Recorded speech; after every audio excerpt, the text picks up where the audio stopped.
कि राधा बाबा पूरे दिन एक टीन शेड के नीचे बैठे रहते थे और भक्तजन सामने से उनका दर्शन करते थे। लेकिन सुबह सुबह आप 4 बजे उठ करके जब शौच के लिए जाते थे तब एक बूढ़ी मैया इनका दर्शन करने आती थी, और वो केवल दर्शन नहीं करती, पीछे पीछे बाबा के संग जाती। वो जहां जंगल झाड़ी में जाते बेचारे वहां पे भी उनका दर्शन करते। कुछ वैष्णवों ने देख लिया, उन्होंने मैया से कही, मैया तुमको शर्म नहीं आती है? बाबा सुबह सुबह बेचारे अपने नित्य नियम में जाते हैं, तुम वहां भी उनका दर्शन करती हो। और हमने देखा तुम छुप छुप के सब जगह से देखती हो, क्यों करती हो ऐसा? पूरे दिन बाबा टीन शेड में बैठते हैं, वहीं दर्शन किया करो। तो बूढ़ी मैया के नेत्रों से आंसू आ गए। बोले, मैं सच बताऊं, मैं बाबा को नहीं देखती। बाबा तो पूरे दिन दिखते हैं, बाबा तो पूरे दिन दिखते हैं, दर्शन देते हैं, मैं दिन भर उनका दर्शन करती हूं। पर ये सुबह सुबह जब शौच के लिए जाते हैं ना, उसी समय एक सांवरा सलोना सा लाला इनकी लठिया पकड़ के संग चलता, मैं उसको देखने जाती हूँ, मैं उसका दर्शन करने जाती हूँ, वो रोज दिखता है। तो सब रसिक जन इतने आश्चर्य में आ गए कि मतलब वो इतने पवित्र हैं राधा बाबा कि वे जब अपने नित्य नियम करने जाते हैं तब भी ठाकुर जी उनके संग रहते हैं, तब ठाकुर जी का विशेष दर्शन उनके साथ होता है। और वो मैया को दिखते थे, ऐसे थे राधा बाबा। तो एक बार राधा बाबा ब्रज की किसी यात्रा में थे, हमने एक महापुरुष से ये लीला सुनी। तो यात्रा में इतने श्रमित हो गए थे, रोज तो 4 बजे उठ जाते थे, लेकिन आज 7 बजे उठे सुबह। तो राधा बाबा जैसे उठे तुरंत उनके कक्ष में एक महापुरुष बिना किसी रुकावट के घुसता ही चला आया, जिसको वो जानते भी नहीं थे। राधा बाबा उठ करके देख करके बड़े संकोच में आ गए। बोले कि भाई ये कौन बाबा है, सीधे मेरे कमरे में घुसा चला आया है। तो फिर भी कहा, बोले महापुरुष आपको प्रणाम है, आप कौन हैं, कहां से आए हैं, आपका क्या परिचय है? तो वो जो बाबा उनके कक्ष में आया, वो दोनों भुजा उठा करके रोने लगा। बोले मैं सत्य बता रहा हूं, आज पहली बार मेरे स्वप्न में श्री जी आई थी, किशोरी जी आई थी, और श्री जी आकर के मुझसे बोली, तेरे भजन को पूरा फल प्राप्त है वे में नेक दूरी रह गई है, या हमारे में तो को राह बतावे आई हूं कि अपने भजन को फल पूरा कर ले। मैंने पूछी, हे श्यामाजू भजन को फल कैसे पूरा होगा? बोले कि अभी अभी राधा बाबा आए हैं बिड़ला धर्मशाला में। बोले मेरा हाथ पकड़ के श्री जी स्वप्न में लेकर के गई धर्मशाला, और मुझे तो पता नहीं आप कहां रुके, आपके कमरे के बाहर जाके उन्होंने इशारा किया, बोले या कमरा में बैठे बाबा, उनको जाके सुबह दर्शन कर लियो, उनके दर्शन से ही तेरा भजन फल पूरा होगा। ये सुनते ही राधा बाबा नेत्रों से अश्रुपात होने लगा। बोले श्री जी ने ऐसी आज्ञा दी? बोले हाँ। बोले श्री जी मुझसे कह के गई कि आज तुम आज जाकर के इनका दर्शन करना। चरणों में प्रणाम किया और प्रणाम करके बोले श्री जी ने एक आज्ञा और दी है। बोले क्या? बोले बरसाने में एक सदगृहस्थ हैं, उनका नाम है मोहिनी बिहारी, मोहिनी श्याम जी, आप कृपा करके या तो उनके दर्शन कराओ। मतलब श्री जी ने मुझको आज्ञा दी मैं आपके दर्शन करूं, और आपके लिए आज्ञा दी है कि बरसाने में एक संत हैं, एक सदगृहस्थ हैं, संत नहीं है, परिवार है उनका पूरा, मोहिनी शरण जी, आप उनके दर्शन करे आओ, और दर्शन नहीं कर सको तो उनके घर की मधुकरी मंगा करके पालो। ये किशोरी जी ने आपके लिए आज्ञा की है। और ऐसा कहकर अब सुबह सुबह उठते ही कोई अपरिचित आकर के इतना सब कुछ बोल जाए तो उस पर विश्वास नहीं होगा। और ऐसा कहते तुरंत वो बाबा वहां से प्रस्थान किए। राधा बाबा महाराज तुरंत दौड़ करके अपनी छत पर गए देखने के लिए कि ये जाएगा किस तरफ। तो देखा वो दोनों भुजा उठा करके नेत्रों से अश्रुपात वृंदावन की ओर दौड़ा। उसकी स्थिति बता रही थी कि वो झूठ नहीं बोल रहा है। राधा बाबा महाराज ने अपने कुछ सेवकों को बुलाया और सेवकों से कहा एक काम कीजिए, ऐसे करके एक मोहिनी श्याम मोहिनी जी करके, मोहिनी शरण जी करके एक सदगृहस्थ हैं बरसाने में, हम तो जाने में अभी असमर्थ हैं, पर उनके यहां की मधुकरी ले आओ, रोटी ले आओ। अपने कुछ सेवकों को भेज दिया। उनमें एक घनश्याम जी करके थे, वे ब्रज में, वृंदावन में जो रासलीला होती है उसमें कृष्ण बनते थे। तो घनश्याम ठाकुर जी भी थे उसमें। तो उन सबको भेजा, जाओ जाकर के बरसाने में कोई मोहिनी शरण जी सदग्रस्त हैं, उनके यहां से रोटी ले आओ। अब राधा बाबा महाराज किसी के यहाँ की प्रसादी मांग रहे हैं। राधा बाबा जिनको स्वयं श्री ठाकुर जी के प्रत्यक्ष दर्शन होते थे, वो किसी के घर की प्रसादी मांग रहे हैं, तो इसका मतलब वो कितना ऊंचा होगा। ये सब लोग बरसाने गए, और बरसाने में जाकर के इन्होंने पूछना शुरू किया ब्रजवासियों से, भैया यहाँ पे कोई सदगृहस्थ है, उसका नाम मोहिनी शरण करके है। तो सब नाम सुने और सुन के हंसे। बोले क्या काम है उससे? बोले उसके यहाँ की रोटी चाहिए। बोले किसके लिए? बोले राधा बाबा के लिए। तो लोग बाग सुनकर के हंसे और सिर पकड़ करके बोले, भैया ये क्या कर रहे हो तुम लोग? राधा बाबा जैसे महान संत को उसके घर की रोटी खिलाओगे? बोले हैं कौन? बोले बरसाने का एक पागल है, उससे कोई मिलता नहीं जुलता नहीं, उसको देख के बच्चे भाग जाते हैं, वो जिस गली में जाता है सब दुकानें बंद कर लेते, कहां से कब क्या उठा ले, पागल है। तो सेवकों ने सोचा राधा बाबा ने आज्ञा की है, लेके तो जानी है रोटी। बोले फिर भी बताओ ना कहां है घर? बता दिया सबने। बोले वहां रहता है, वो तो प्रसिद्ध पागल है, यहाँ का, चले जाओ। जैसे गए, घर पर पहुंचे तो घर की स्थिति देख करके बिल्कुल नहीं लग रहा है कि एक वैष्णव का घर है। वैष्णव के घर की पहचान अलग होती है। तुलसी का पौधा तो होगा, बाहर कुछ सातिया तो बना होगा, गैया का गोबर तो रखा होगा, ठाकुर जी की सेवा घर में हो रही होगी, दिव्य अगरबत्ती की सुगंध आ रही होगी। ऐसे वैष्णवों के घर की पहचान होती है। हम जिस घर में रुके हैं मेलबर्न में, उस घर का नाम है वृंदावन। और उस घर के जिस कमरे में हम रुके, उस कमरे का नाम है गोवर्धन। जहां भोजन बनता है ठाकुर जी का, उस भोजनालय का नाम है मैया की रसोई। जहां हमारे ठाकुर जी गिरधरलाल जी विराज रहे हैं, उस कक्ष का नाम है बरसाना। और जहां आकर के सब लोग बैठते हैं और बैठ करके वार्ता करें, चर्चा करें, जो कुछ भी करें, उस स्थान का नाम है रास स्थल। अब सोचो कैसा सुंदर पूरा घर, पूरा व्रज वृंदावन जैसा है। तो मतलब घर में जाकर के ये ना लगे कि यहाँ ठाकुर जी रेंट पे रहते हैं, बल्कि ये लगे मालिक रेंट पे रहते हैं, यहाँ के अधिकारी तो ठाकुर जी हैं। कई घरों में ऐसा लगता है ठाकुर जी रेंट पे रह रहे हैं, कि अलमारी में बैठे हैं। घर जाके ऐसा लगे कि मालिक रेंट पे रहते हैं, ठाकुर जी का अधिकार है। तो लेकिन यहां उल्टा था। जिनके घर से रोटी लाने के लिए कहा था, उनके घर में एक भी वैष्णव लक्षण नहीं थे। घर के भीतर जाकर के सबने हाथ जोड़ के कहा, बोले भैया ये मोहिनी शरण जी कहां हैं? बोले उनसे क्यों मिलना है आपको? बोले कि उनके हाथ से एक रोटी लेनी है हमको। बोले वो पड़े देख लो। तो खटिया चारपाई पे पड़े थे, दोनों पैरों में जूते पहन रखे थे, बूट, और एक के ऊपर एक ऐसे बूट रख करके बिल्कुल ऐसे दोनों पैर हिला रहे हैं, ये हाथ ऐसे धर के। और जिस चारपाई पे पड़े थे, वहां जो दीवार थी उस पर नेताओं के और पुराने जमाने के फिल्म सितारों के चित्र लगे हुए थे। ज्यादा पुरानी बात नहीं है ना। और बढ़िया उन्हीं को निहार रहे थे, ऐसे सिर अपने सहला रहे थे, ये है इनके हाथ से रोटी लेके जानी है। जितने गए उनके चित्त में आई, कहीं हम अपराध तो नहीं कर रहे? भैया एक बार बरसाने में और घूम के आ जाओ, कोई और तो नहीं है? कहीं इसके हाथ से रोटी ले जाके हमने राधा बाबा को खवाई दी और कहीं उनके बने भय भाव सवरे नष्ट हो गए तो अपराध लगेगा हमको।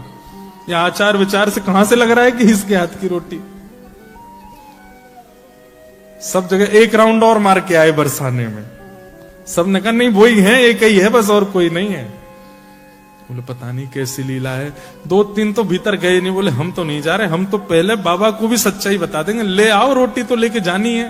तो अंदर रोटी लेने के, भैया आपको प्रणाम, जय श्री कृष्ण, जय श्री राधे। कहां से आ गए हो? सुबह सुबह आ गए, क्या बात है, क्या चाहिए? बोले अपने हाथ से रोटी दे दो। बोले ले लो रोटी, वहां भीतर से आ जाते हैं पता नहीं कहां कहां से मांगने के लिए। बोले नहीं आप अपने हाथ से दे दो। तो पहले तो 10 सुनाई, और 10 सुना करके फिर गए और रोटी दे दी, बोले ले जा। और ले करके वो सब लोग राधा बाबा के पास आए। राधा बाबा आपने ये बताई। अब वो बताते कि वो कैसे हैं, उनका आचरण, उनका रूप, उनका स्वरूप, इतने में तो बाबा ने रोटी ली और पहला उसका कवल तोड़ करके माथे से लगा के पा लिया। और जैसे ही रोटी मुख में धारण की है, वो मधुकरी प्रसादी, नेत्रों से अविरल अश्रुधार गिरने लगे, दोनों भुजा उठ गई।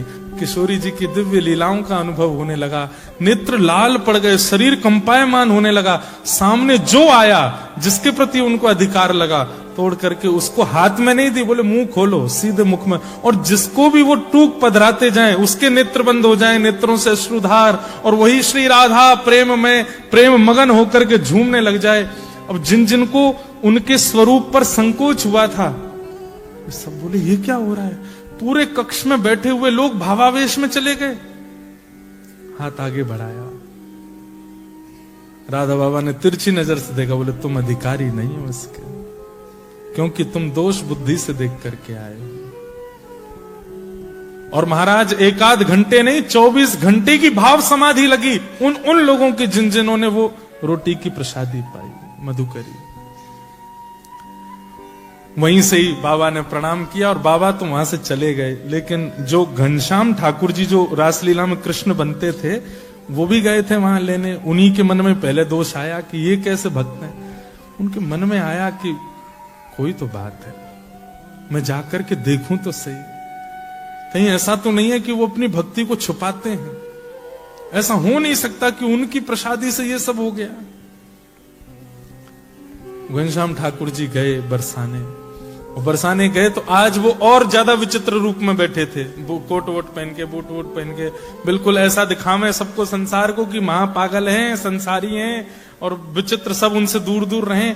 पर ये पहचान है एक अत्यंत वैष्णव की। भक्त की इच्छा ये नहीं होती कि मैं बहुत प्रसिद्ध हो जाऊं, भक्त की इच्छा ये नहीं होती कि मैं बहुत सिद्ध हो जाऊं। भक्ति की इच्छा ये होती है केवल प्रिया प्रियतम मेरे रहें, बाकी सब मुझे अकेला छोड़ दें। ये एक असली भक्त की इच्छा होती है। चरण पकड़ लिए घनश्याम जी ने, बोले कि आप ये नहीं हो जो दिखा रहे हो, क्या हो वो दिखा दो। मेरी आपसे प्रार्थना है।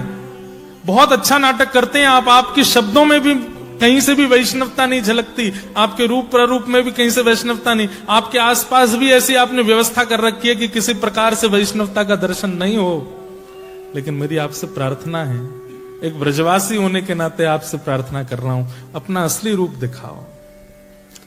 तो पीछे जो चित्र लगे थे, उन सब चित्रों के मतलब जब प्रार्थना की तो नेत्रों से अश्रु आ गए। प्रेम का स्वभाव है, प्रेम का स्वरूप है, कितना भी छुपाओ छुपता नहीं, वो प्रकट हो जाता है।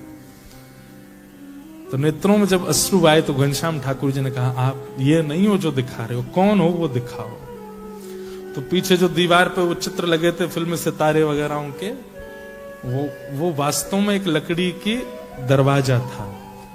और जैसे ही उस दरवाजे को खोला तो वो एक झरोका था, एक बालकनी जैसी थी। और वो बालकनी ऐसी थी जहां से श्री किशोरी जी का रंग महल स्पष्ट दिखाई देता था। हाथ पकड़ करके ले गए घनश्याम ठाकुर जी का और दिखाया, बोले देखो वो हमारी श्री जी लाडली जी का भवन है। बोले हाँ। बोले देखना अब मैं पुकारूंगा और कुछ अनुभव होगा। और जैसे ही उन्होंने भुजा उठा करके कहा श्री राधा श्री राधा श्री राधा, एक दिव्य तेज प्रकट हो गया श्री ठाकुर जी किशोरी जी के बरसाने भवन में।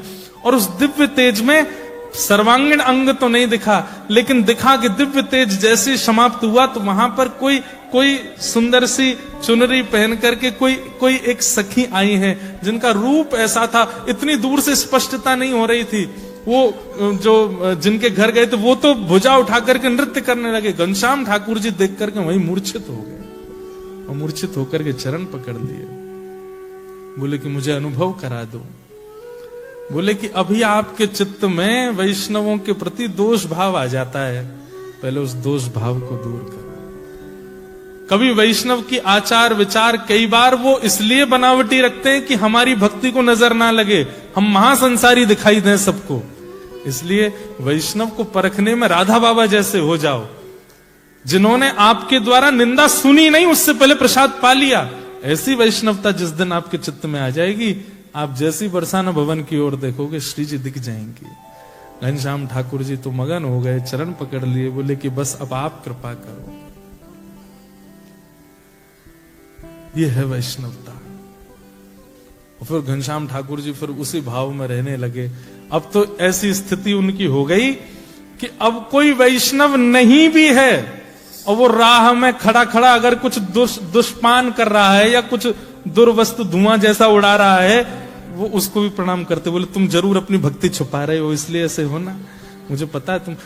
आप हंस तो गए, लेकिन वास्तव में बताएं, जब तक ये दृष्टि नहीं बनेगी आपको भगवत अनुभव नहीं होगा। ऐसी दृष्टि बन जाएगी, कोई दोष युक्त व्यक्ति अत्यंत देखो, ये तो भगवत कृपा हो जाएगी कि जो वास्तविक दोषी व्यक्ति है उसका परिचय आपको हो जाएगा।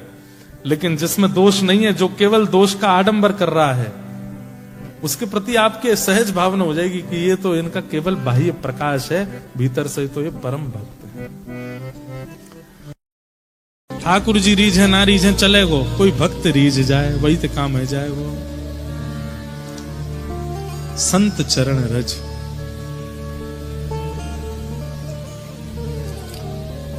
गोस्वामी तुलसीदास जी की कल जन्म जयंती थी। गोस्वामी तुलसीदास जी को राम जी मिले, ये बात तो सबको पता है। स्वयं श्री हनुमान जी महाराज उनकी रक्षा में रहते थे कि कोई इन पर आंच ना आ जाए। स्वयं देवादिदेव महादेव काशी विश्वनाथ इतना प्रेम करते थे गोस्वामी तुलसीदास जी से। लेकिन कभी गोस्वामी तुलसीदास जी के जीवन चरित्र को आपने देखा? उनका जीवन कैसा था, उनका भाव कैसा था? एक प्रसंग आता है, एक बार गोस्वामी तुलसीदास जी वृंदावन आए, तो वृंदावन में श्री भक्तमाल ग्रंथ के निर्माण का भंडारा चल रहा था। श्री नाभा गोस्वामी जी ने भक्तमाल ग्रंथ की रचना करने के बाद जरा भंडारा किया वृंदावन में। उसमें भारतवर्ष के सब संत आए, उसमें फिर गोस्वामी तुलसीदास जी भी आए। तो जैसे आप सब लोग इतनी संख्या में बैठे हैं, ऐसे ही गोस्वामी जी भी आए, तो इतनी संख्या में भीड़ बैठी थी, तो पीछे ही बैठ गए, सबसे पीछे बैठ गए गोस्वामी तुलसीदास जी महाराज। कहते हैं कि जब सामग्री परोसने का समय आया तो खीर परोस रहे थे सबको। तो आज भी वृंदावन में ऐसा नियम है कि जब कहीं जरा भंडारा होता है ना, तो संत जन अपने अपने टिफिन लेके जाते हैं, अपने अपने छोटे छोटे टिफिन ले जाते हैं। बाकी सब सामग्री तो वहीं पाके आते हैं, खीर उसमें भरवा के लाते हैं और फिर उसको प्रेम से सुबह पालेंगे, फिर रात में पालेंगे, थोड़ी थोड़ी ठंडी करके पाते हैं। तो खीर परोस रहे थे, सब अपने अपना बर्तन आगे करके उसमें खीर ले रहे थे। वहीं गोस्वामी तुलसीदास जी के पास जब खीर परोसने वाले पहुंचे, उन्होंने कही, कहां है तुम्हारा बर्तन, कहां है, बर्तन लाओ। तो गोस्वामी जी के पास तो बर्तन था नहीं। सोचने लगे क्या करें, अरे जल्दी करो भाई, अपना बर्तन आगे करो। तो कहते हैं कि गोस्वामी तुलसीदास जी ने देखा कि इतने रसिक संत जन वहां बैठे, उनकी सबकी पादुकाएं बाहर उतरी हुई हैं। उनमें किसी महापुरुष की पादुका जूते की आकृति में थी, उसमें थोड़ा अवकाश था। तो वही पादुका लेकर के आए और आगे करके बोले, इसमें दे दो खीर, या में कर दो। तो जो खीर परोस रहे थे वो गुस्सा हो गए, अरे पात्र नहीं लेके आए हो, और ये क्या किसी महाराज की जो पादुका उठा करके कह रहे हो इसमें दे दो। तो कहने लगे, नहीं भैया हमको इसी में ही दे दो, हमको इसी में ही पान करना है। अरे ऐसे कैसे दे दें, इसमें ये अपवित्र है, ये ऐसा। अरे नहीं नहीं ऐसा मत बोलिए, इस जूती का कितना बड़ा सौभाग्य है। एक तो ये व्रजरज में रही है, 24 घंटा ब्रज की रज इसको लगती रहती है। वो ब्रजरज जिसमें श्री कृष्ण श्री किशोरी जी अपने निरावृत चरणों से विचरण करते हैं, वो ब्रजरज इसको अंकित कर चुकी है। दूसरा, कोई महापुरुष इसको धारण करता होगा, उसके चित्त में प्रिया प्रियतम विराजमान होंगे, वो प्रिया प्रियतम को विराजमान करके चलता होगा, नीचे से ब्रजरज लगती होगी, ऊपर से उस महापुरुष की चरण रज लगती होगी। ये तो महापवित्र, इससे पवित्र पात्र तो हो ही नहीं सकता। अब तो मेरी भी हट है कि मैं इसी में ही खीर पीऊंगा। गोस्वामी तुलसीदास जी, ये बात दूर खड़े श्री नाभाजी सुन रहे थे, जिन्होंने भक्तमाल की रचना की। और ये देखते ही उन्होंने चरणों में प्रणाम करके कहा, आप ऐसे ही गोस्वामी तुलसीदास नहीं है, आपको ऐसे ही राम जी मिल नहीं गए, ऐसे ही हनुमान जी 24 घंटे आपके साथ नहीं रहते हैं, ऐसे ही काशी विश्वनाथ आपकी रक्षा में तत्पर नहीं रहते हैं। आपका भाव संतों के चरण रज के प्रति, आपका भाव वैष्णवों के प्रति जो है ना गोस्वामी जी, इसी के कारण राम जी आपके हो गए, राम जी आपको प्राप्त हो गए। और उसी समय नाभाजी ने भक्तमाल में जितने भक्त हैं उन सबको तो पुष्प का दर्जा दिया, और श्री नाभाजी को सुमेरु, श्री गोस्वामी तुलसीदास जी को सुमेरु का दर्जा दिया। तो माला में खूब सारे पुष्प होते हैं, लेकिन जो मध्य में बीच में होती है माला, नीचे की तरफ जो मुख्य माला होती है, मुख्य पुष्प होता है, उसको सुमेरु बोलते हैं। सुमेरु का दर्जा किसको दिया? गोस्वामी तुलसीदास जी। इन जैसा भक्त नहीं हुआ। हमारी बात को बहुत ध्यान से सुन लीजिए। ठाकुर जी को रिझावे में मत लगे रहो, पूरा जीवन निकल जाएगा आपको, नहीं रिझेंगे वो। अगर रिझानो है तो कोई वैष्णव को रिझाओ, कोई रिझानो है तो ब्रजवासीन को रिझाओ, रिझानो है तो कोई भगवत भक्त को रिझाओ। वो यदि रीझ गए आपसे तो ठाकुर जी को रीझनो पड़ेगा, और कोई उपचार है नहीं ठाकुर जी के पास। और इस बात का प्रमाण स्वयं श्री प्रहलाद जी महाराज कह रहे हैं। ब्रह्मांड में कोई भी मां तब तक प्रसन्न नहीं हो सकती जब तक उसके बालक प्रसन्न ना हो।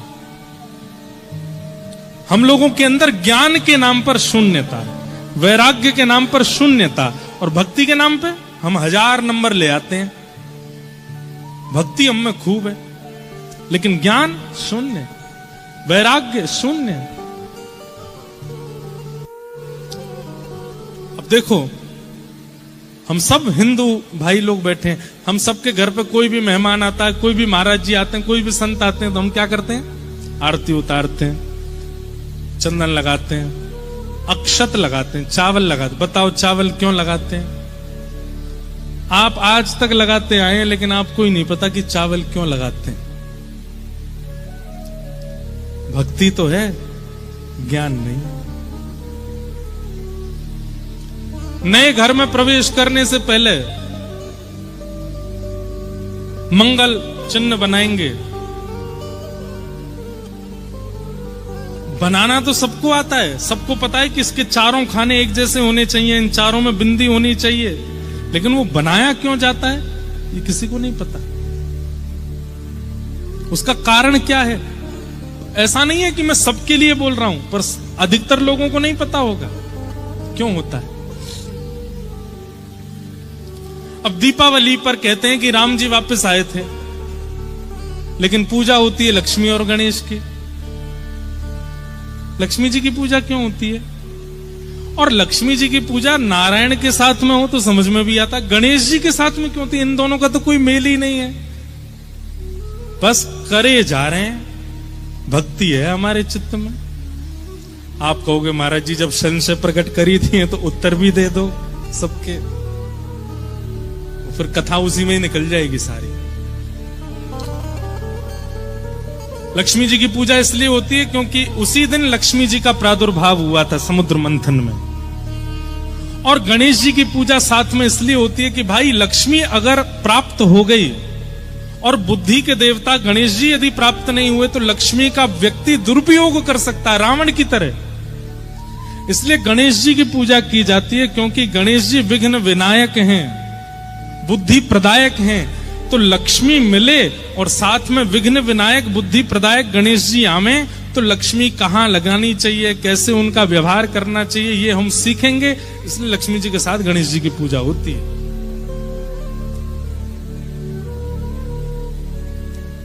अक्षत किसी के माथे पर इसलिए लगाया जाता है, तिलक लगा करके हम उसका स्वागत चिन्ह करते हैं। हमारे शास्त्रों में नियम है कि माथा सूना नहीं रहना चाहिए।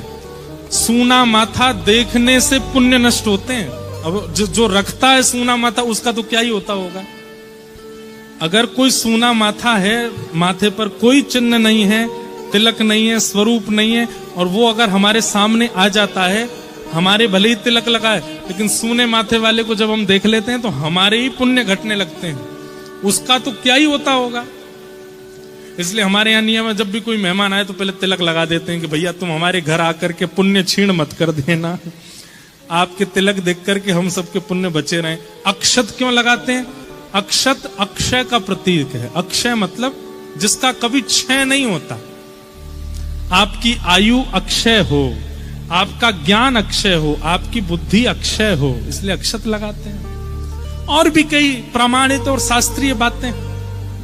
मेरा पूरी बात कहने का एक ही मंतव्य है, भक्ति तो है, ज्ञान शून्य। भक्ति तो है पर वैराग्य शून्य। सोचो, जहां बच्चों का प्रवेश नहीं है और जहां बच्चे नहीं आ सकते, वहां मां प्रसन्न रहेगी। इसीलिए हम लोग भक्ति तो करते हैं, भजन तो करते हैं, लेकिन हमारे भक्ति में, हमारे भजन में ज्ञान नहीं है। अब कई लोग ऐसा कहेंगे, महाराज जी वृंदावनी भक्ति में तो, प्रेम लक्षणा भक्ति में तो ज्ञान की आवश्यकता नहीं होती, वैराग्य की। ये सब बातें कहने की हैं। हमारी बात बहुत ध्यान से सुनिएगा। वृंदावनी भक्ति में प्रेम प्रधान होता है, लेकिन ऐसा नहीं है कि वहां के प्रेमी में ज्ञान नहीं है। ज्ञान है पर ज्ञान दिखेगा नहीं। जैसे ब्रज की गोपियां, यादोहने बहनने मथनोपलेप प्रेंखनार भरुदितो क्षण मार्जनादौ। ब्रज की गोपियां पढ़ी लिखी नहीं है, क्या करती हैं? गोबर का लेपन करती हैं, अपने घरों में दही मथती हैं, जमुना जल भरने जाती हैं, गैया का दूध काढ़ती हैं, यही आता है बस उनको, इसके अलावा कुछ नहीं है। लेकिन ज्ञान, अब उनका ज्ञान दिखाई नहीं देता है, लेकिन जब वो ज्ञान बोलने पर आती हैं तो ब्रज की गोपियां जब भ्रमर गीत बोलती हैं ना, उद्धव जी महाराज हिल जाते हैं। मधुपकितब बंधो मास प्रशांग्रिम सपत्न्याः कुच विलुलित माला कुंकुमश्मश्रुभिर्नः बहतु मधुपतिस्तन मानिनी नाम प्रसादम यदु सदसि विडंब्यम यस्य दूतस्त्वमिद्रिक। अरे साक्षात बृहस्पति के शिष्य उद्धव, जिनके आगे उद्धव जी पता है क्या करते हैं? भगवान को भी करेक्ट करते हैं। क्या करते हैं?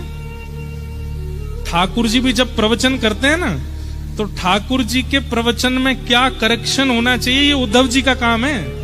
ठाकुर जी जब प्रवचन करके जाते हैं स्वधर्मा सभा से, तो फिर उद्धव को बोला, उद्धव आज हमने प्रवचन में कोई गलती की? बोला हाँ, आज आपने ये गलती की, ये गलत बोला, ये गलत, आगे से ध्यान रखेंगे। वो हैं उद्धव जी महाराज। और उनकी स्थिति, जब उद्धव जी वृंदावन गए, मन में सोच के गए थे, गोबर लेपने वाली गोपियां, दूध काढ़ने वाली गोपियां मेरे ज्ञान को क्या समझ पाएंगी। और जब गोपियों की परिस्थिति और वाणी का जब उन्होंने श्रवण किया, अपनी झोली फैला करके विधाता से कहते हैं, आशा महो चरण रेणुज श्याम हम श्याम वृंदावने किमपि गुलमलतौषधीना। हे विधाता, यदि मेरे जीवन में कोई पुण्य बचे हों और उन पुण्यों की वजह से मेरा पुनः पृथ्वी पर जन्म होना हो, तो कृपा करके इस वृंदावन का छोटा सा पौधा बनाना। विधाता पूछने लगे, पौधा क्यों बनना है? वृक्ष भी बन सकते थे, पेड़ भी बन सकते थे, पर तुमको पौधा ही क्यों बनना है जो कभी बढ़े ना, छोटा ही रहे? ऐसा पौधा क्यों बनना चाहते हो उद्धव? बोले ताकि जब जब हवा चले तो इन ब्रज की गोपियों की रज उड़ उड़ करके मुझे सनाती रहे, मेरे जीवन में और कोई कामना ना रहे, बस इन ब्रजवासियों की चरण रज में मैं सदा संलिप्त रहूं, इसलिए मुझे छोटा सा पौधा बना देना नाथ। ये उद्धव जी मांगते हैं गोपियों से मिलने के बाद। आप कैसे कह सकते हैं कि वृंदावनी भक्ति में ज्ञान नहीं है? आप कैसे कह सकते हैं कि वृंदावनी भक्ति में वैराग्य नहीं है? जो कृष्ण तन कृष्ण मन कृष्ण ही हमारो धन, बिना कृष्ण देखे एक क्षण रहती नहीं, ऐसी गोपियां कृष्ण का त्याग कर देती हैं। मथुरा चले गए श्री कृष्ण, मथुरा वृंदावन से दूर नहीं है, दिन में 2 बार गोपियां जाके मिलके आ सकती हैं, लेकिन वैराग्यवती हैं गोपियां। नहीं गई मथुरा, नहीं मिली ठाकुर जी से। तड़पना मंजूर है, रोना मंजूर है, व्याकुल होना मंजूर है, लेकिन वैराग्य है चित्त में, नहीं गई गोपियां। आप कैसे कह सकते हैं कि वृंदावनी भक्ति में वैराग्य नहीं है? पर हां, वृंदावनी भक्ति में प्रेम इतना प्रधान है कि ज्ञान और वैराग्य दिखता नहीं है।